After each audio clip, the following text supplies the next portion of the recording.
Hello, and welcome to an A to Z of British myths. I'm Mark Hood, and each week I'm writing a brand new piece of flash fiction. The stories are all based on a different myth or legend from the United Kingdom, and I'm working my way through the alphabet, letter by letter and tale by tale. Many, if not all nations, have a huntsman figure in their mythology. Hunting was a vital skill for survival in early peoples, and so it's not surprising that legends and stories grow up around it.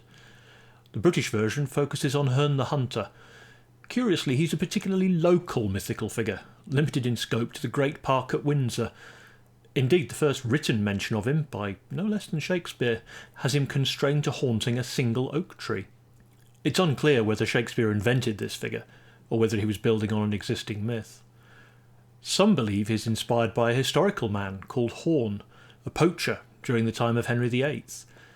Others feel he's an incarnation of the hunter myth, who had the good fortune to be named by a playwright whose works survive to this day.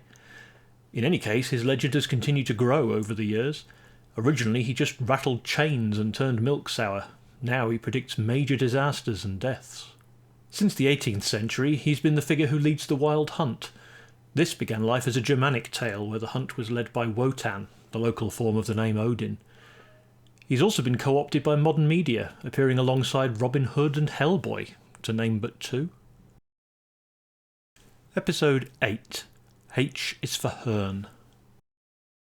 It all started with the rattle of chains. She would have assumed a farmer was out harrowing, but for two things. First, she didn't hear a tractor. Second, it was 3 a.m. No sensible person would be out that early, working in the moonlight.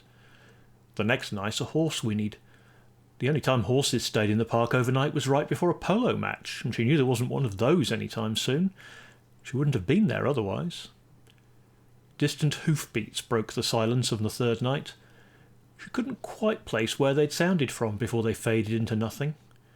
The faint cry of a horn startled her before she told herself it was a distant truck, or perhaps a train.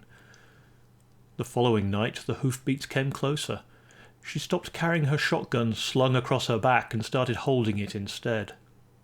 That final night she kept the gun and her ears cocked. An owl hooted in a tree, some small rodent rustled through the grass, and then with a swish and a squeak all fell silent again. Then the sound of distant hooves started. Louder and louder they grew, the ground trembled beneath her feet and rattled her bones. Shouts and jeers were all around her, screams of joy, or terror? She was in the middle of a stampede, but there was nothing there. She risked lighting her torch, shone it all around. Wherever she aimed it, the noise ceased, only to intensify behind her. Shaking hands dropped the light, aimed her shotgun into the night, and that's all they found the next morning. A loaded shotgun, and a torch flickering on the last of its battery. They say you can still hear her screams on quiet moonlit nights as the hunt pursues its quarry.